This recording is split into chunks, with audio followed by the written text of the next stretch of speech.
Hello everyone. आप लोगों का बहुत बहुत स्वागत है। आज से हम लोग public administration UGC net JRF की क्लासेस स्टार्ट कर रहे हैं और ये पब्लिक एडमिनिस्ट्रेशन की पहली क्लास है। ये जो क्लास होगी आपको नोट्स हिंदी और इंग्लिश दोनों में देखने मिल सकते हैं या फिर इंग्लिश में ज़्यादातर देखने मिल सकते हैं, पर इसमें कोई दिक्कत नहीं है। आप चाहे हिंदी मीडियम के स्टूडेंट हो या फिर इंग्लिश मीडियम के स्टूडेंट हो, आपको कोई परेशानी नहीं होने वाली है। तो चलिए क्लास को स्टार्ट करते हैं। आज का हमारा टॉपिक है इंट्रोडक्शन टू पब्लिक एडमिनिस्ट्रेशन में यूनिट 1 में। आज हम लोग पढ़ेंगे पब्लिक एडमिनिस्ट्रेशन के कुछ डिफिनेशन के बारे में, ठीक है, और मीनिंग, नेचर एंड स्कोप के बारे में। तो चलिए स्टार्ट करते हैं क्लास को। पब्लिक एडमिनिस्ट्रेशन जो वर्ड है, ठीक है, उसमें दो वर्ड्स हैं, पब्लिक और एडमिनिस्ट्रेशन। तो सबसे पहले हम लोग क्या करेंगे कि एडमिनिस्ट्रेशन को समझ लेंगे, उसके बाद फिर पूरे पब्लिक एडमिनिस्ट्रेशन को समझेंगे। तो ये जो एडमिनिस्ट्रेशन शब्द है, ये पहले एडमिनिस्ट्रेयर वर्ड के रूप में जाना जाता था और ये एक लैटिन वर्ड है, ठीक है। एडमिनिस्ट्रेशन जो है वो एड प्लस मिनिस्ट्रेशन से बना हुआ है, जिसका मतलब होता है टू सर्व और टू लुक आफ्टर, ठीक है। इसका मतलब क्या होता है? सर्व करना या लुक आफ्टर करना, मतलब कि लोगों की देखभाल करना या लोगों की सेवा करना, ठीक है। तो एडमिनिस्ट्रेयर जो वर्ड है वो लैटिन वर्ड है और एड प्लस मिनिस्ट्रेयर से बना हुआ है, जिसका मतलब होता है लोगों की देखभाल करना या लोगों की सेवा करना, ठीक है। एडमिनिस्ट्रेशन का एक जनरल जो डिफिनेशन होता है वो होता है administration is the management of the affairs, ठीक है। प्रशासन क्या है? तो प्रशासन जो है वो मामलों का प्रबंधन करना है, ठीक है। जो भी मामले आ रहे हैं, जो भी घटनाएं हैं, उनको कैसे प्रबंधित किया जाए, कैसे उसको मैनेजमेंट उसका कैसे किया जाए, इसी को हम लोग बोलते हैं एडमिनिस्ट्रेशन। तो एडमिनिस्ट्रेशन का डिफिनेशन क्या हो जाएगा? Administration is the management of the affairs. और पब्लिक और प्राइवेट, यहाँ पे जोड़ सकते हैं पब्लिक और प्राइवेट, चाहे वो प्राइवेट मामले हो या फिर सरकारी मामले हो, पर पब्लिक मामले हो, दोनों के मैनेजमेंट को ही हम लोग क्या बोलते हैं? एडमिनिस्ट्रेशन बोलते हैं, ठीक है। तो एडमिनिस्ट्रेशन का ये डिफिनेशन हो गया। एक एक यहाँ पे थिंकर्स हैं जॉर्ज ई बर्कले। जॉर्ज ई बर्कले क्या करते हैं कि वो 3 एस्पेक्ट देते हैं पब्लिक एडमिनिस्ट्रेशन को, ठीक है, जिसको हम लोग बोलते हैं पाई का नियम, ठीक है। कौन कौन सा एस्पेक्ट है जॉर्ज ई बर्कले का? तो एक है पीपल, एक्शन और इंटरक्शन। इनका मानना है कि पब्लिक एडमिनिस्ट्रेशन में कुल 3 एस्पेक्ट हो सकते हैं, 3 पहलू होते हैं पब्लिक एडमिनिस्ट्रेशन के।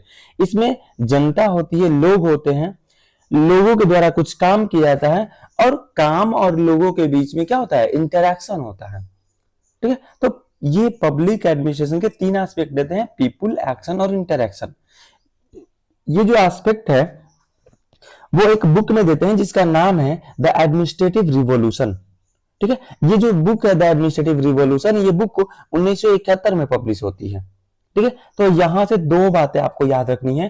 पहली ये कि जॉर्ज बर्कले 3 एस्पेक्ट कौन कौन से दिए हैं, तो वो दिए हैं पीपल, एक्शन और इंटरक्शन। इसे पाई का नियम भी बोल सकते हैं, ठीक है, पाई, PAI। आगे देखते हैं, दूसरी बात क्या याद रखनी है कि जॉर्ज बर्कले का बुक कौन सा है? द एडमिनिस्ट्रेटिव रिवॉल्यूशन, ठीक है। ये जॉर्ज बर्कले का बुक है जो कि 1971 में लिखी जाती है। क्लियर हो गया? अब आगे देखते हैं हम लोग जब पब्लिक एडमिनिस्ट्रेशन या एडमिनिस्ट्रेशन को पढ़ते हैं तो एडमिनिस्ट्रेशन को 4 प्रकार से देखते हैं। इस एडमिनिस्ट्रेशन के 4 मतलब निकालते हैं। There are 4 different meaning of administration. पहला है एज अ डिसिप्लिन, दूसरा है एज अ वोकेशन, तीसरा है एज अ प्रोसेस एंड चौथा है एज अ सिनोनिम, ठीक है। एक एक करके देखते हैं। जब बात करते हैं हम लोग एज अ डिसिप्लिन के बारे में, तो हम लोग बात कर रहे हैं एक सब्जेक्ट के बारे में, ठीक है, कि एक सब्जेक्ट के रूप में पब्लिक एडमिनिस्ट्रेशन को हम लोग जानते हैं कि एडमिनिस्ट्रेशन क्या है? हमारे लिए एक सब्जेक्ट है, ठीक है। उसके बाद ये जो सब्जेक्ट है बाद में एज अ वोकेशन देखे जाने को मिलता है।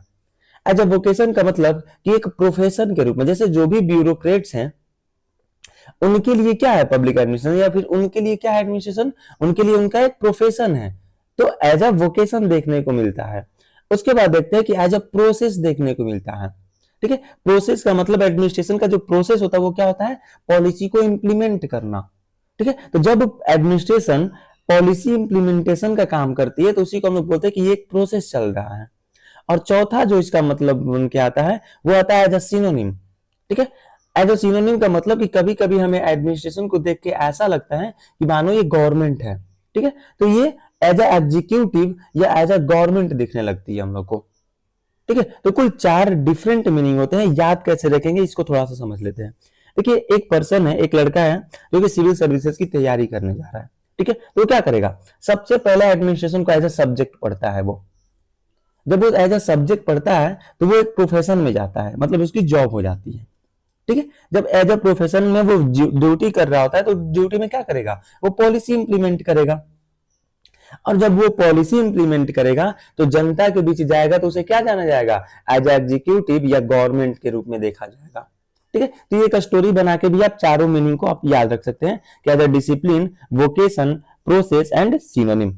ठीक है, ये चारों मतलब बनते हैं एज ए सब्जेक्ट के रूप में, प्रोफेशन के रूप में, पॉलिसी इंप्लीमेंटेशन के रूप में और एग्जीक्यूटिव या गवर्नमेंट के सिनोनिम के रूप में।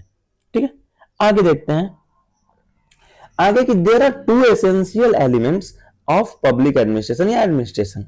ठीक है, तो कौन कौन से ऐसे 2 एसेंशियल एलिमेंट्स है एडमिनिस्ट्रेशन के, एक होता है कॉमन पर्पस और दूसरा होता है कलेक्टिव एफर्ट्स। बोलते हैं कि एडमिनिस्ट्रेशन में 2 चीजें होती है, दो तत्व होते हैं। कौन कौन से, तो एक तो एडमिनिस्ट्रेशन का अपना कॉमन पर्पस होता है, उद्देश्य होता है, एक इसका गोल होता है, और दूसरा जो होता है वो होता है कलेक्टिव एफर्ट्स। ठीक है, जितने भी एडमिनिस्ट्रेशन के लोग हैं वो मिलजुल कर एक काम करते हैं, एक एफर्ट करते हैं ताकि उस कॉमन पर्पस को अचीव किया जा सके, उस कॉमन पर्पस को, उस उद्देश्य को क्या किया जा सके, प्राप्त किया जा सके। ठीक है, तो इसे हम लोग बोलते हैं देयर आर 2 एसेंशियल एलिमेंट्स। बस इतना याद रखें, यहां से क्वेश्चन पूछा जा चुका है पीवाईक्यू में, तो इसको ध्यान रखिएगा कि कौन कौन से एसेंशियल एलिमेंट्स है, common purpose and collective efforts. आगे देखते हैं हम लोग डिफिनेशन के बारे में। अभी हम लोग बात करेंगे एडमिनिस्ट्रेशन के डिफिनेशन को। देखिए, अगर आप एडमिनिस्ट्रेशन के डिफिनेशन को रटना चाहते हैं तो आपको बुक में लंबे लंबे डिफिनेशंस मिलेंगे, लेकिन चूंकि उतने लंबे डिफिनेशन और इतने ज्यादा डिफिनेशंस हैं, इसमें इतने ज्यादा स्टेटमेंट दिए गए हैं अलग अलग थिंकर्स के द्वारा एक ही चीज के, कि उनको याद रखना मुश्किल हो जाता है। लेकिन यहां से क्वेश्चन बनते ही बनते हैं, 2 या 3 क्वेश्चन पेपर में आएंगे ही आएंगे, 3 से ज्यादा भी आते हैं, 4 क्वेश्चन 5 क्वेश्चन तक। तो उन सभी स्टेटमेंट्स को कैसे हम लोग याद रखेंगे, उसके लिए मैंने क्या किया कि उनको, उनका जो कीवर्ड है उस स्टेटमेंट का, उसको मैंने लिया है और हम लोग क्या करेंगे कि ट्रिक के माध्यम से सबको रटते चले जाएंगे। ठीक है, अगर आपको पूरी डिफिनेशन देना है, देखना है, तो हम आपको प्रेफर करेंगे कि आप लोग लक्ष्मीकांत बुक जो है वो रख लीजिए, लक्ष्मीकांत पब्लिक एडमिनिस्ट्रेशन का बुक। ठीक है, और ये लक्ष्मीकांत पब्लिक एडमिनिस्ट्रेशन के बुक को लेके डेली 5 पेजेस पढ़ना शुरू कर दीजिए। ठीक है, आपको दिख रहा होगा जो हमारा अभी पोस्ट का सेक्शन है उसमें भी बात की गई है कि हम लोग क्या करेंगे कि 5 पेज डेली लक्ष्मीकांत को पढ़ेंगे। ठीक है, तो ये जो वीडियो चल रही है यहां से आप पब्लिक एडमिशन की पूरा तैयारी कर सकते हैं, पूरा सिलेबस आपको कराया जाएगा यहाँ पे। ठीक है, और पूरे सिलेबस को एक प्लेलिस्ट में डाल दिया जाएगा, तो आप वहां से अपना तैयारी शुरू कर सकते हैं। पूरा सिलेबस आपको यहाँ पे फ्री में मिलेगा यूजीसी नेट जेआरएफ के लिए, अभी तक यूट्यूब पे किसी ने नहीं कराया है। तो चलिए आगे देखते हैं, हम लोग डिफिनेशन की बात कर रहे हैं। ठीक है, डिफिनेशन में क्या क्या बात करते हैं हम लोग, लूथर गुलिक की बात कर रहे हैं हम लोग। सबसे पहले लूथर गुलिक क्या बोलते हैं, गेटिंग थिंग्स डन की बात करते हैं। लूथर गुलिक किस चीज की बात करते हैं, तो लूथर गुलिक बात करते हैं गेटिंग थिंग्स डन की। ठीक है, तो जी फॉर गुलिक और जी फॉर याद रख लेना है, गेटिंग थिंग्स डन। एक ऐसा डिफिनेशन जिसमें एक कीवर्ड आता है गेटिंग थिंग्स डन, ये होती है लूथर गुलिक की। ठीक है, आप लोग क्या करिए कि पूरा परिभाषा, अपना पूरा डिफिनेशन या फिर बुक रखिए अपने पास, ताकि आपको मन करे कि पूरा डिफिनेशन हमको देखना है तो आप बुक से देख पाए। आगे देखते हैं हम लोग फिफ्नर की बात करते हैं। फिफ्नर बोलते हैं अचीव डिजायर एंड्स। देखिए, फिफ्नर को हम लोग क्या करेंगे, फिफ्नर को हम लोग नाक का फन बना लेंगे। ठीक है, और ये जब नाक का फन किसी को काट लेता है वो क्या हो जाता है, उसका डिजायर एंड हो जाता है। ठीक है, तो फिफ्नर कैसे किस चीज की बात करते हैं, अचीव डिजायर एंड की बात करते हैं कि अगर आपको फिफ्नर का फन डस लिया तो आपका डिजायर क्या हो जाएगा, एंड हो जाएगा। ठीक है, इसका मतलब होता है कि आपकी इच्छा खत्म हो गई। साइमन क्या बोलते हैं, साइमन बोलते हैं activities of group cooperating to accomplish common goal. वो बोलते हैं कि ग्रुप एक्टिविटीज की बात करते हैं। तो साइमन जो है, साइमन को साई भगवान से हम लोग याद रखते हैं, और साई भगवान बोलते हैं कि आप तो क्या करिए, ग्रुप के साथ मिलजुल कर काम करिए। ठीक है, तो वो बात करते हैं administration is the activities of group cooperating to accomplish common goal की बात करते हैं। ठीक है, तो आप लोग तीनों डिफिनेशन आपको याद रह जाएगा। गुलिक बोलते हैं गेटिंग थिंग्स डन, फिफ्नर बोलते हैं अचीव डिजायर एंड्स, और साइमन बोलते हैं एक्टिविटीज ऑफ ग्रुप कोऑपरेटिंग। आगे देखते हैं हम लोग, अगला जो स्टेटमेंट है वो है एल डी वाइट का। एल डी वाइट क्या बोलते हैं एडमिनिस्ट्रेशन के बारे में? एल डी वाइट बोल रहे हैं कि administration is the direction, coordination and control of many person to achieve desired ends. ठीक है, देखिए बोल रहे हैं कि एडमिनिस्ट्रेशन क्या है? एडमिनिस्ट्रेशन को बोलते हैं कि डायरेक्शन है, निर्देशन है, कोऑर्डिनेशन समन्वय, एंड कंट्रोल नियंत्रण। ठीक है, तो एडमिनिस्ट्रेशन को ये बोलते हैं direction, coordination and control of many persons. ठीक है, अब देखिए एलडी वाइट को हम लोग बनाएंगे कि एक नेताजी हैं जो कि एक व्हाइट ड्रेस में खड़े रहते हैं। नेताजी लोग कैसे रहते हैं? व्हाइट ड्रेस में रहते हैं। ठीक है, तो एलडी वाइट क्या करते हैं? वो लोगों को, अलग अलग बहुत सारे लोगों को क्या करना चाहते हैं? डायरेक्ट करना चाहते हैं, कोऑर्डिनेट करवाना चाहते हैं और कंट्रोल करना चाहते हैं। और वो बोलते हैं कि आप लोग क्या हुआ है, आप लोग मिलकर मुझे जिताइए, ठीक है, मुझे विजयी बनाइए अपने यहां से। तो जो नेताजी होते हैं, जो एलडी वाइट होते हैं, व्हाइट वाले ड्रेस वाले लोग, वो चाहते हैं अलग अलग लोगों को कंट्रोल करना, कंट्रोल ऑफ मैनी पर्संस। ठीक है, तो direction, coordination and control of many persons की बात कौन करेगा? एलडी वाइट करेंगे। उम्मीद करते हैं आपको चीजें याद होती जाएंगी, आप अभी और इन्हीं ट्रिक्स के माध्यम से याद करते चलिए चीजों को। अगला है निग्रो। निग्रो क्या करते हैं? निग्रो बोल रहे हैं कि administration is the organisation and use of men and materials to accomplish common goal. बोलते हैं कि एडमिनिस्ट्रेशन क्या है? एडमिनिस्ट्रेशन एक ऐसा ऑर्गेनाइजेशन है या फिर administration the use of man and materials है, मतलब कि जो भी आपके पास संसाधन या फिर जो भी आपके पास कार्मिक है, लोग हैं, उनको कैसे यूज करना है ताकि आप एक गोल को अचीव कर सके, अकॉम्प्लिश कर सके, इसी को वो एडमिनिस्ट्रेशन बोल रहे हैं। ठीक है, याद कैसे रहेगा? इसका एक जो निमोनिक्स हम लोग बनाते हैं, ठीक है, निग्रो का मतलब हुआ कि इसने ग्रो नहीं किया है, निग्रो नहीं ग्रो। ठीक है, निग्रो, तो निग्रो क्या करते हैं? ग्रो करने के लिए कि यूज करते हैं अपने अंदर ऑर्गेनाइजेशन के अंदर के मेन एंड मटेरियल्स को। ठीक है, वो यूज करते हैं मतलब कि लोगों को और मटेरियल्स को बेचना शुरू कर देते हैं अपने ग्रो करने के लिए, ऐसे भी आप समझ सकते हैं। ठीक है, ये सारी चीजें बस हम लोग याद करने के लिए बात कर रहे हैं। तो निग्रो का डिफिनेशन कैसे याद रह जाएगा? Use of men and materials to accomplish common goals. ठीक है, अगला देखते हैं हम लोग जॉन ए विग का। जॉन ए विग क्या बोलते हैं? बोलते हैं कि administration is the determined action taken in pursuit of conscious purpose, it is the systematic ordering of affairs. John A Vieg बोलते हैं कि ये क्या है? ये एक कॉन्शियस पर्पस को प्राप्त करने के लिए जो डिटरमाइंड तरीके से एक्शन लिया गया है वो एडमिनिस्ट्रेशन है। ठीक है, बोलते हैं कि एडमिनिस्ट्रेशन क्या है? किसी भी पर्पस, किसी भी पहले से तय की गई पर्पस को कैसे प्राप्त किया जाए, उसके लिए आप एक सोचे समझे तरीके से जो आप कार्य करते हैं, डिटरमाइंड एक्शन करते हैं, उसी को वो बोलते हैं कि ये एडमिनिस्ट्रेशन है। आगे वो बोलते हैं कि वो सिस्टमैटिक ऑर्डरिंग है मामलों का, सिस्टमैटिक ऑर्डरिंग ऑफ अफेयर्स। ठीक है, तो जॉन ए विग का बस इतना याद रख लेना हम लोग को, ये डिटरमाइंड एक्शन की बात करते हैं। किसकी बात करते हैं? John A wig determined action की बात करते हैं। ठीक है, तो देखिए अब डिटरमाइंडेड एक्शन में ना विग हम लोग कहां पहनते हैं? दिमाग के ऊपर पहनते हैं, सर के ऊपर। तो माइंड के ऊपर हम लोग क्या लगा लेते हैं? विग लगाते हैं। तो डिटरमाइंडेड एक्शन की बात कौन करता है? विग करता है। ठीक है, ऐसे याद रख सकते हैं, विग डिटरमाइंड एक्शन की बात करते हैं। नेक्स्ट देखते हैं हम लोग इयन ग्लैडन की बात करते हैं। इयन ग्लैडन क्या बोलते हैं? Administration means to care for और लुक आफ्टर पीपल। ठीक है, बस इतना ही याद रखना है। ग्लैडन क्या बोलते हैं? ग्लैडन बोलते हैं कि केयर फॉर और लुक आफ्टर पीपल। अब देखिए हुआ क्या, एक स्टेट में हम लोग का स्टोरी बनाते हैं इसके लिए। कुछ लोग हैं, कुछ बच्चे हैं, उनका एक ग्रुप गया है आइस ग्लाइडिंग करने। ठीक है, गए हैं पहाड़ पे वो लोग ग्लाइडिंग करने। अब अगर ग्लाइडिंग करने गए हैं वो लोग, तो उनकी क्या होनी चाहिए? वहां का जो कोच है उनकी केयर करेगा, ठीक है, उनकी देखभाल करेगा। तो केयर फॉर और लुक आफ्टर की बात कौन करता है? तो केयर फॉर और लुक आफ्टर की बात करते हैं ग्लाइडन। जबकि ग्लाइड करने गए हैं लोग, ग्लाइड, ठीक है, पैराग्लाइडिंग करने गए हैं, फिर आइस ग्लाइडिंग करने गए हैं, तो वहां पे क्या करनी जरूरी है? उनकी केयर और लुक आफ्टर होनी जरूरी है, उनकी देखभाल होनी जरूरी है। ठीक है, तो ग्लाइडन केयर फॉर और लुक आफ्टर की बात करते हैं। पूरा डिफिनेशन इनका याद रखना जरूरी भी नहीं है और ना ही याद रखा जा सकता है। ठीक है, तो बस इतना रखिए कि किसके डिफिनेशन में केयर फॉर। जैसे देखिए हम लोग जब कीवर्ड याद करें तो कैसे याद करेंगे? मान लेते हैं कि एग्जामिनेशन में ये पूरा डिफिनेशन पूछ जाता है आपसे। ठीक है, पूछ लिया कि पूरा डिफिनेशन ये बताइए किसका है। नीचे दे दिया, विग का नाम दे दिया, वॉल्डो दे दिया, ग्लैडन दे दिया, ठीक है, गुलिक दे दिया। तो आप जैसे ही देखेंगे कि ये पूरा जैसे ही पढ़ना शुरू करेंगे कि एडमिनिस्ट्रेशन मींस केयर फॉर और लुक आफ्टर, तो जैसे ही आपको केयर फॉर और लुक आफ्टर दिखेगा आपको समझ में आ जाएगा अच्छा ये तो ग्लाइड करने गया था तब जाके ये बात हुई थी, तो ये ग्लाइडन का है। ठीक है, विग का तो डिटरमाइंड, माइंड तो है ही नहीं इसमें। ठीक है, अगर गुलिक ऑप्शन में है तो गुलिक का तो गेटिंग थिंग्स डन की बात हो रही थी, जी फॉर गेटिंग थिंग्स डन की बात किए थे हम लोग।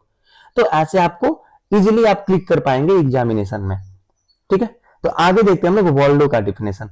वॉल्डो बोलते हैं कि administration is the type of cooperative human effort that has a high degree of rationality. Waldo के डिफिनेशन से और कुछ नहीं याद रखना है, बस इतना याद रखना है कि हाई डिग्री ऑफ रेशनैलिटी की बात करते हैं। ठीक है, हाई डिग्री ऑफ रेशनैलिटी की बात करते हैं। याद कैसे रहेंगे, देखिए वॉल्डो जो है ना बहुत अच्छा काम करते हैं, हम लोग बोलते हैं ना वेल डन वेल डन। ठीक है, तो इतना अच्छा काम किया, इतना अच्छा काम किया, सब लोग इनको वेल डन करते करते चढ़ा दिया था और ये बहुत सारा काम कर रही है और इतना काम कर लिए कि इनको हाई डिग्री बुखार हो गया, इनका तबीयत खराब हो गया। ठीक है, तो वॉल्डो का डिफिनेशन क्या याद रखना है, हाई डिग्री ऑफ रेशनैलिटी, बस इतना ही, ये कीवर्ड याद रख लीजिए, आप क्वेश्चन को टैकल कर लेंगे। ठीक है, हम लोग क्लास में नहीं पढ़ रहे हैं, बल्कि हम लोग इसलिए पढ़ रहे हैं अभी ताकि हम लोग अपने एग्जामिनेशन में क्वेश्चन को टैकल कर पाए यूजीसी नेट को पर्पस बना के। ठीक है, तो यूजीसी नेट जेआरएफ को क्लियर करने के लिए इतना काफी है। आगे देखते हैं हम लोग मार्क्स का डिफिनेशन देते हैं। मार्क्स का डिफिनेशन वही है जो वीग वाला डिफिनेशन है, डिटरमाइंड एक्शन की बात करते हैं। वीग क्या बात कर रहे थे, डिटरमाइंड एक्शन की बात कर रहे थे। तो मार्क्स भी सेम डिफिनेशन को, सेम स्टेटमेंट को रिपीट किए हैं। ठीक है, तो याद रखिए कि मार्क्स और विग दोनों के दोनों सेम डिफिनेशन की बात करते हैं। अच्छा, डिटरमाइंड एक्शन में माइंड की बात की गई थी विग वाले में, और आपको अगर मार्क्स चाहिए तो आपको अपना माइंड लगाना होगा। ठीक है, तो माइंड वाला ही कौन देता है, मार्क्स भी देते हैं। अब देखते हैं वर्कले।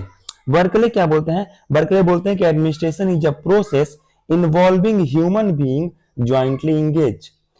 कि एडमिनिस्ट्रेशन एक ऐसा प्रोसेस है जो कि ह्यूमन बीइंग को, मानव को क्या करता है, एक साथ जोड़ देता है और जोड़ के किसी प्रोसेस को करवाता है। ठीक है, तो ह्यूमन बीइंग ज्वाइंटली इंगेज्ड, कौन बोल रहा है ये बात, वर्कले बोल रहा है। तो देखिए अगर मान लेते कि बहुत सारा वर्क आ गया तो ह्यूमन बीइंग क्या करते हैं, मिल के ज्वाइंटली इंगेज। आप लोग देखते होंगे कि एक बड़ा सा बिजली का खंभा जब लगाना होता है तो कुछ लोग इसमें रस्सी बांधकर मिलजुल के काम करते हैं, क्योंकि यहाँ पे वर्कलोड ज्यादा होता है। ठीक है, तो जब वर्कलोड ज्यादा होगा तो लोग क्या करेंगे, ज्वाइंटली इंगेज हो जाते हैं। ठीक है, तो इसे हम लोग बोलते हैं ह्यूमन बीइंग ज्वाइंटली इंगेज। बस इतना याद रखना कि ह्यूमन बीइंग ज्वाइंटली इंगेज की बात कौन करता है, ये वर्कले करते हैं। आगे देखते हैं एडम्स। एडम्स क्या बोलते हैं, बोले कि administration is the capacity of coordinating many and often conflicting social energies in a single organism. देखिए इसको याद कैसे रहेंगे, हम लोग ना केवल पढ़ते जाएंगे बल्कि चीजों को याद करते जा रहे हैं। ठीक है, एडम्स को कैसे याद रखेंगे ये समझिए। ठीक है, एडम्स को हम लोग आदि मानव बना लेंगे। आपको तो पता ही होगा कि आदि मानव पहले बहुत लंबे लंबे होते थे, 12-12 फीट के लोग होते थे। ठीक है, उस टाइम एक टाइम ऐसा था जब पाषाण काल चल रहा था, तो जब आदि मानव होते थे तो सोचिए उनका उस टाइम का एक मनुष्य अभी के सोसाइटी में आ जाए तो ऐसा लगेगा ना कि जितने भी एक सोसाइटी की एनर्जी के जितने भी लोग हैं, मतलब कि जितना एनर्जी एक सोसाइटी मिलके बना था उतना एक सिंगल ऑर्गेनिज्म में होगा। ठीक है, तो पूरा सोसाइटी में जितना पावर, सोसाइटी में मान लीजिए 4 या 5 लोग हैं तो उन 5 लोगों के बराबर का एनर्जी उस एक एडम्स में होगा। तो एडम क्या बोलते हैं, social energy in a single organism. ठीक है, बोल रहा है कि administration is the capacity of coordinating many and often conflicting social energies. Administration एक ऐसा कैपेसिटी है, ठीक है, जिसका यूज कहां होता है कि जितने भी सोशल एनर्जी के अंदर कॉन्फ्लिक्ट हैं उनको भी क्या करा लेता है, वो कोऑर्डिनेट करा लेता है, उनको भी समन्वय कर लेता है, उनको भी मिला जुला के काम कर देता है एक ऑर्गेनिज्म में, एक ही ऑर्गेनाइजेशन के अंदर। ठीक है, ये काम होता है एडमिनिस्ट्रेशन का। हालांकि पूरा डिफिनेशन ना तो याद रखना है ना ही जरूरत है। ठीक है, तो एडम से हम लोग इतना याद रखेंगे, social energy in a single organism, याद रह जाएगा। अब आगे बढ़ते हैं हम लोग, आगे हेंडरसन। देखिए हेंडरसन को हम लोग ऐसे निमोनिक्स बना लेते हैं कि हेंडरसन जो है एक हैंडसम आदमी है। ठीक है, हैंडसम आदमी क्या करता है, हेंडरसन बोलता है arrangement of man and materials. तो हैंडसम आदमी जो है ना अपने चीजों को, ठीक है, या अपने लोगों को क्या करके रखता है, हमेशा अरेंज करके रखता है। तो arrangement of man and materials की बात कौन करता है, तो ये बात करते हैं हेंडरसन। क्लियर है? अगला है, सेकेंड लास्ट है हम लोग का एडमिनिस्ट्रेशन के डिफिनेशन में, वो है टिड। टिड बोलते हैं inclusive process of integrating human effort. अब देखिए हुआ क्या, यहाँ पे ना टिड को हम लोग टिड्डा बना लेते हैं, और टिड्डा क्या करते हैं, तो टिड्डा जो है वो छोटे छोटे कीड़े मकोड़े होते हैं, ठीक है, जैसे हम लोग देखते हैं बरसात के मौसम में घर में भी घुस जाते हैं छोटे छोटे टिड्डा। तो ये जो टिड्डा है, तो टिड्डा को हम लोग क्या कर समझेंगे कि टिड्डा क्या करता है, इंटीग्रेट करने की बात करता है। ठीक है, वर्कले क्या करते हैं, थोड़ा सा डिफिनेशन में कंफ्यूज मत होइएगा आप लोग। वर्कले क्या बोलते हैं, वर्कले बोलते हैं कि ह्यूमन बीइंग ज्वाइंटली इंगेज्ड, और टिड क्या बोलते हैं कि इंटीग्रेटिंग ह्यूमन एफर्ट्स, यहां इंटीग्रेशन की बात कर रहे हैं टिड। ठीक है, अब देखिए एक है मैकेनिक। मैकेनिक क्या बोलते हैं, तो अभी कुछ दिन पहले आप लोग याद करिए हम लोग निग्रो को पढ़े थे, और निग्रो में हम लोग बोले थे कि निग्रो ग्रो नहीं कर पा रहा था, इसलिए उसने क्या किया, यूज किया था मेन ऑन मटेरियल्स का। ठीक है, use of men and materials. तो जब यूज करता है मेन एंड मटेरियल्स का, तो इसी को हम लोग बोलते हैं कि वो क्या कर लिया, ग्रो कर लिया। अब कुछ दिन बाद पता चला निग्रो को नहीं भाई ऐसे तो ग्रो नहीं कर सकते हैं, उसने क्या किया, चीजों को बेचना शुरू कर दिया ग्रो करने के लिए। और कहां बेच रहा था, एक मैकेनिक के पास बेच रहा था। ठीक है, तो मैकेनिक को हम लोग मैकेनिक बना लेंगे, और मैकेनिक भी मैकेनिक के पास क्या कर रहा था, वो बेच रहा था, और फिर मैकेनिक यूज करेगा उसके मैन एंड मटेरियल्स का, तो use of man and materials की बात कौन करता है, तो ये मैकेनिक भी करता है। तो दो डिफिनेशन है जो कि कॉमन है, निग्रो और मैकेनिक का, सॉरी मैकेनिक का, ठीक है, और मार्क्स एंड विग का। ऐसे मार्क्स एंड विग का डिफिनेशन क्या है, कॉमन है, और मैकेनिक और निग्रो का भी जो डिफिनेशन है वो भी क्या है, कॉमन है। ठीक है, तो आपको याद रह गई होगी ये एडमिनिस्ट्रेशन की डिफिनेशन। एक बार हम लोग ऊपर से फिर से देख लेते हैं इसको। Luther Gulick, G for Gulick, getting things done. Pfiffner, फन से काट दिया, achieve desire end. Simon, Sai भगवान बोलते हैं activities of group cooperating. LD Wright, Netaji हैं, ये कंट्रोल ऑफ मैनी पर्संस की बात करता है। निग्रो, ग्रो करने के लिए use of men and materials की बात करता है। विग, डिटरमाइंड एक्शन की बात करता है। ग्लाइडन, ग्लाइड करने गए थे लोग तो केयर फॉर और लुक आफ्टर की बात करता है। वर्ल्डो, हाई डिग्री ऑफ रेशनैलिटी, इतना अच्छा काम किया था कि इसको बुखार आ गया था, तो हाई डिग्री रेशनैलिटी की बात करता है। मार्क्स जो है वो विग वाला ही डिफिनेशन देते हैं। बर्कले, वर्कलोड ज्यादा होने की वजह से वो ज्वाइंटली इंगेज होने की बात करता है, ह्यूमन बीइंग ज्वाइंटली इंगेज्ड।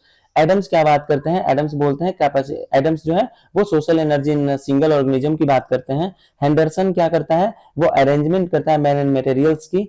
टिड जो है वो इंटीग्रेट करता है ह्यूमन एफर्ट को, और मैकेनिक भी क्या करता है, यूज करता है मैन एंड मटेरियल्स को। ठीक है, तो अब तक हम लोग एडमिनिस्ट्रेशन को समझ चुके हैं और एडमिनिस्ट्रेशन के डिफिनेशन को समझ लिए हैं। अब आते हैं हम लोग पब्लिक एडमिनिस्ट्रेशन के ऊपर।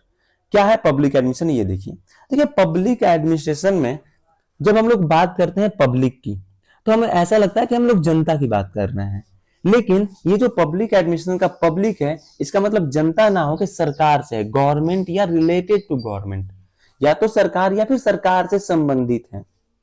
ठीक है, जैसे पब्लिक स्कूल हम लोग बोलते हैं ना, पब्लिक स्कूल है मतलब सरकारी स्कूल है, तो यहां पे पब्लिक का मीनिंग थोड़ा सा अलग है।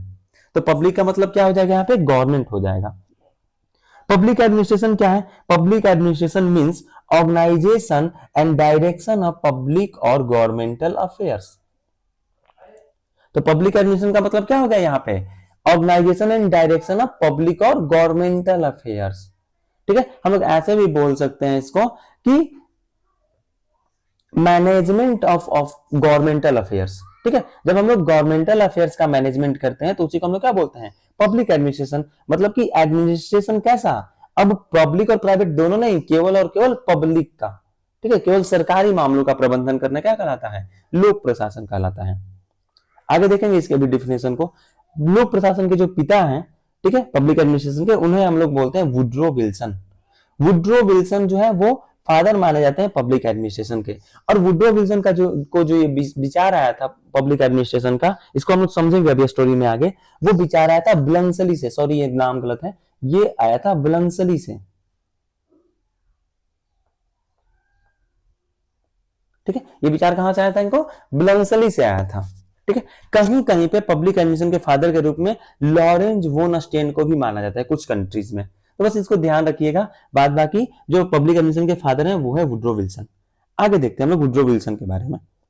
देखिए वुड्रो विल्सन जो है वो प्रेसिडेंट रहे हैं यूएसए के। ठीक है, 1913 से लेके 1921 तक।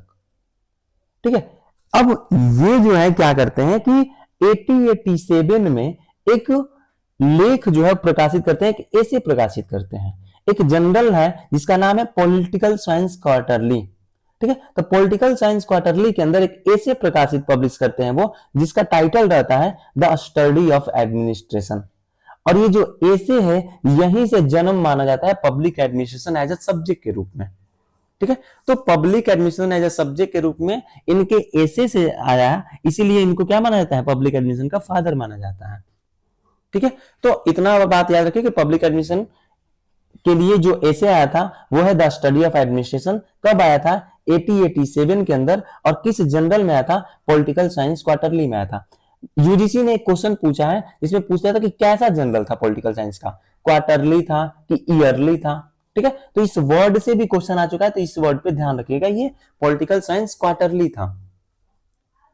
क्लियर हो गया। अब आगे आते हैं हम लोग, वुड्रो विल्सन का स्टेटमेंट क्या देते हैं वहां पे, वो बोलते हैं कि public administration is detailed and systematic execution of law. बोलते हैं कि पब्लिक एडमिनिस्ट्रेशन कुछ और नहीं है बल्कि कानून को एक सिस्टमेटिक तरीके से एग्जीक्यूट कराना, सिस्टमेटिक तरीके से लागू करना, डिटेल्ड तरीके से लागू करना ही क्या है, पब्लिक एडमिनिस्ट्रेशन है। ठीक है, तो कानून को लागू कराने की बात करते हैं। अगला वो स्टेटमेंट देते हैं कि every particular application of law is an act of administration. बोलते हैं कि कानून का हर एप्लीकेशन, जितने भी काम हो रहे हैं कानून के द्वारा, वो सब के सब एडमिनिस्ट्रेशन का काम है। ठीक है, तो दो स्टेटमेंट यहां से याद रख लेना है। लॉ वाला जो स्टेटमेंट, देखिए हम लोग कीवर्ड याद करते हुए जाएंगे क्योंकि हम लोग को एग्जाम टैकल करना है।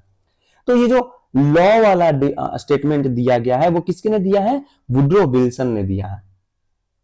ठीक है, वुड्रो विल्सन क्या देते हैं, public administration is the detail on systematic execution of law की बात करते हैं, और every particular application of law is an act of administration की बात करते हैं। तो लॉ वाला स्टेटमेंट वुड्रो विल्सन का है। वो आगे चल के क्या बोलते हैं, बोलते हैं कि administration is the most obvious part of government. बोलते हैं कि एडमिनिस्ट्रेशन जो है वो गवर्नमेंट का बहुत ही महत्वपूर्ण भाग है। It is government in action. ये क्या है, सरकार जब एक्शन में आती है तो वो चीज है, सरकार की काम है। इट इज एग्जीक्यूटिव, ये क्या है, एग्जीक्यूटिव बॉडी है, कार्यपालिका है। एंड द ऑपरेटिव, और ये क्या है, ऑपरेटिव है। And the most visible side of the government, और गवर्नमेंट का कोई साइड जो जनता को दिखता है वो दिखने वाला साइड है ये। ठीक है, देखिए हम लोग क्या देखते हैं, अगर कोई भी काम कर रहा है तो हम लोग बात करते हैं कि डीएम हमारा कैसे है। ठीक है, तो डीएम की बात कर लेते हैं हम लोग कि प्रशासन हमारे यहाँ कैसे है। हम लोग सरकार को सीधे नहीं आते, हम लोग बोलते हैं प्रशासन ठीक नहीं है किसी काम के लिए, उसके बाद हम लोग सरकार पे जाते हैं। ठीक है, तो सरकार की वह शाखा है जो कि हमें क्या होती है, जनता को दिखती है। तो ये स्टेटमेंट भी याद रखिएगा। तो आप लोग सीधे सीधे बात करते हैं इनके स्टेटमेंट की, तो लॉ वाला स्टेटमेंट इन्होंने दिया है। ठीक है, मोस्ट ऑब्वियस की और मोस्ट विजिबल की बात किसने किया है, वो भी वुड्रो विल्सन ने किया है। तो इन स्टेटमेंट को एक दो बार पढ़िएगा, आप लोग याद रह जाएगा। हम तो बोलेंगे कि वीडियो को ही दो बार देखिए, एक बार आप लोग नॉर्मल वे में देखिए और दूसरी बार अगले दिन इसको 2x में देख लीजिए, आपका रिवीजन हो जाएगा। आगे देखते हैं हम लोग स्कोप एज एक्टिविटीज। ठीक है, स्कोप की बात करें तो ये बात की जा रही है इसमें कि एक्टिविटीज के अकॉर्डिंग पब्लिक एडमिनिस्ट्रेशन के कुल दो स्कोप होते हैं। कौन कौन से स्कोप है देखते हैं। तो देखिए ये जो स्कोप की बात करते हैं वो विलोबी बात किए हैं, ये स्टेटमेंट थोड़ा सा लिखा है गलती। ठीक है, यहां पे किसने बात किया है, विलोबी ने बात किया है। ठीक है, तो विलोबी बात करते हैं। विलोबी पब्लिक एडमिनिस्ट्रेशन के दो स्कोप देते हैं, एक बोलते हैं वो नैरोएस्ट सेंस और दूसरा देते हैं ब्रॉडेस्ट सेंस। सबसे पहले इन दो वर्ड्स को समझ लेते हैं। देखिए बात अगर ब्रॉडेस्ट सेंस की बात करें, ठीक है, तो इसको हम लोग बोलते हैं विस्तृत दृष्टिकोण। ठीक है, इसमें लेजिस्लेटिव, एग्जीक्यूटिव और जुडिशरी तीनों को शामिल किया जाता है। लेकिन अगर हम लोग नैरोएस्ट सेंस की बात करते हैं तो यहाँ पे केवल और केवल एग्जीक्यूटिव को शामिल किया जाता है। ठीक है, इसको और डिटेल में समझ लेते हैं। ठीक है, ब्रॉडर सेंस का मतलब है कि जब हम लोग लेजिस्लेटिव, एग्जीक्यूटिव और जुडिशरी मतलब कार्यपालिका, न्यायपालिका और विधायिका तीनों के काम को, ठीक है, as a public administration consider करते हैं, तो इसी को हम लोग बोलते हैं कि ये पब्लिक एडमिनिस्ट्रेशन का ब्रॉडर सेंस है। लेकिन जब हम लोग का मानना ये है कि केवल और केवल एग्जीक्यूटिव ब्रांच का जो काम है वही पब्लिक एडमिनिस्ट्रेशन है, तो ये हमारा नैरोएस्ट सेंस है। ठीक है, नैरो का मतलब छोटा सेंस। तो ओनली एग्जीक्यूटिव की अगर हम लोग बात करते हैं तो ये हमारा नैरोएस्ट सेंस हो जाता है। लेकिन अगर हम लोग बात करते हैं लेजिस्लेटिव, एग्जीक्यूटिव और जुडिशरी तीनों की, तो ये हमारा क्या हो जाता है, ब्रॉडर सेंस हो जाता है। क्लियर है? विलोबी क्या करते हैं, एक स्टेटमेंट देते हैं कि public administration is the fourth branch of government. ठीक है, ये भी याद रखिएगा, ये क्वेश्चन पूछा जा चुका है, ये दोनों क्वेश्चन पूछा जा चुका है कि स्कोप किसने दिया है, तो विलोबी ने दिया है, और विलोबी ने स्टेटमेंट क्या दिया है कि public administration is the fourth branch of government. ठीक है, अब आते हैं कुछ चीजों के और देख लेते हैं। देखिए, बात अगर हम लोग ब्रॉडेस्ट सेंस की करें, ठीक है, तो ब्रॉडेस्ट सेंस को फॉलो करने वाले कुछ थिंकर हैं और नैरोएस्ट सेंस को भी फॉलो करने वाले कुछ थिंकर्स हैं। तो दोनों थिंकर को हम लोग देख लेते हैं कि कौन कौन लोग हैं जो कि ब्रॉडेस्ट सेंस को फॉलो करते हैं और कौन कौन लोग हैं जो कि नैरोएस्ट सेंस को मानते हैं। तो एक है वुड्रो विल्सन, ठीक है, ये क्या करते हैं, ब्रॉडेस्ट सेंस के फॉलोअर्स हैं। एक है एल.डी. वाइट, एक है फिफ्नर, एक है निग्रो और एक है डिमॉक, ये लोग ब्रॉडेस्ट सेंस के हैं। ठीक है, नैरोएस्ट सेंस के कौन कौन से हैं, तो ये है साइमन, गुलिक, फेयोल, विलोवी और ये टीड है। किस लिखा गया यहाँ पे, क्या होगा, टीड। ठीक है, यहाँ पे टीड है।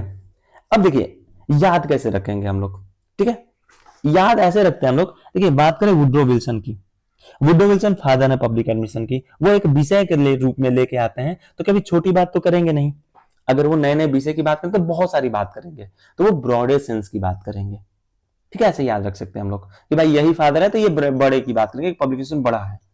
एल.डी. वाइट, इनको हम लोग नेताजी बनाया था। अभी कुछ देर पहले आप लोग को याद होगा ये क्या बात कर रहे थे, direction, coordination and control of many persons. ठीक है, तो एल.डी. वाइट नेताजी हैं, नेताजी कभी छोटी बात कर ही नहीं सकते हैं, ये लोग बड़े बड़े बात करते हैं। ठीक है, तो ये भी क्या हो जाएगा, ब्रॉडर सेंस में हो जाएगा। उसके बाद हम लोग बात किए थे फिफ्नर की। फिफ्नर को क्या बनाया था हम लोग, नाग का फन बनाए थे। तो जब नाग अपना फन कर ऐसे निकालता है तो क्या होता है, उसका साइज जो है और बढ़ जाता है। ठीक है, तो फिफ्नर भी क्या करता है, बढ़ जाता है, तो ब्रॉडर सेंस की बात करते हैं हम लोग। फिफ्नर भी क्या करेगा, ब्रॉडर सेंस की। अच्छा, निग्रो, निग्रो जो है खुद ग्रो कर रहा है। निग्रो क्या कर रहा है, ग्रो कर रहा है, तो ये भी क्या कर रहा है, ये भी ब्रॉडर सेंस की बात करेगा। ठीक है, और एक है डिमॉक। ठीक है, डिमॉक का मतलब इसमें एक वर्ड आ रहा है मॉक टेस्ट लगाना।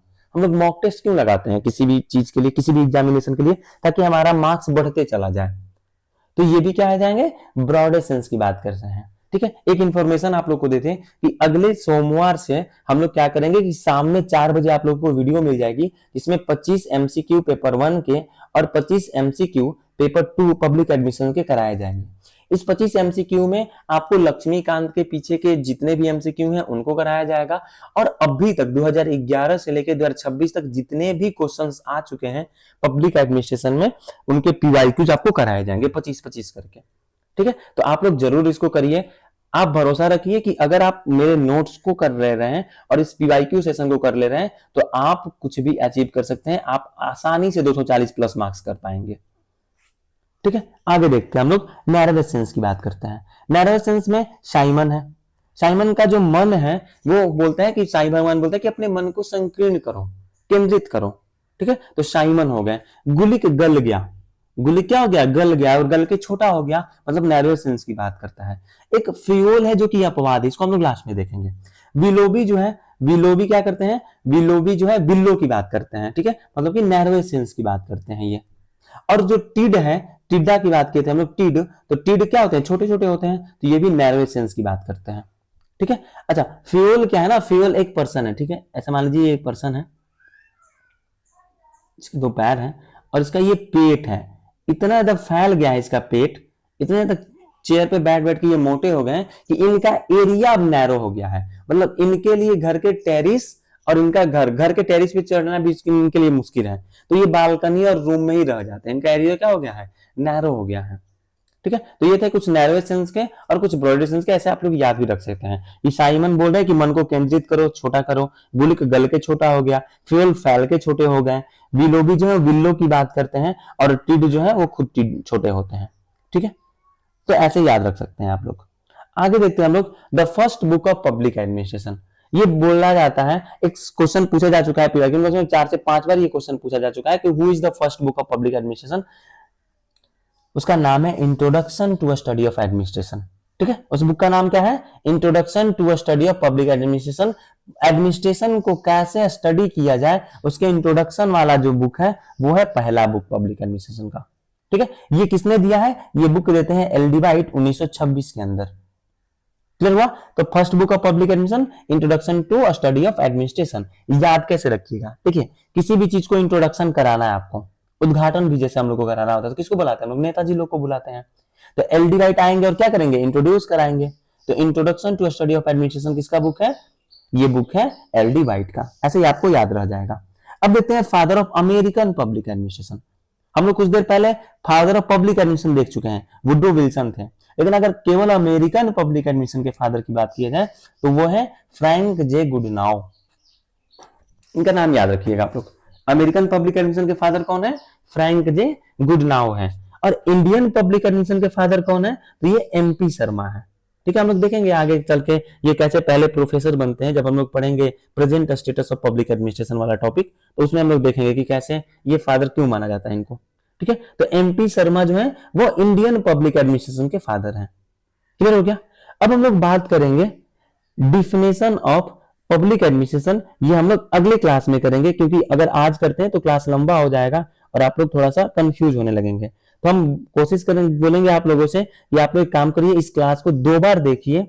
ठीक है, और इस क्लास को देखने के बाद आप लोग अपना नोट्स बनाइए। ठीक है, अगर आप लोग फ्री नोट्स चाहते हैं, आप लोग चाहते हैं कि आपको पीडीएफ मिल जाए नोट्स का, तो आप लोग क्या कर सकते हैं कि डिस्क्रिप्शन में अगर व्हाट्सएप ग्रुप का लिंक मिलेगा, वहां से भी आप ज्वाइन कर सकते हैं। ठीक है, और या फिर आप मुझे 7352706020 इस नंबर पे आप मुझे व्हाट्सएप कर दीजिएगा कि मुझे सर ग्रुप में ऐड कर दीजिए, तो हम ऐड भी कर देंगे व्हाट्सएप ग्रुप में। वहां आपको जो भी मटेरियल है सबके पीडीएफ मिल जाते हैं। ठीक है, तो आज के लिए क्लास यही खत्म करते हैं। Thank you for listening me. ठीक है, बाय।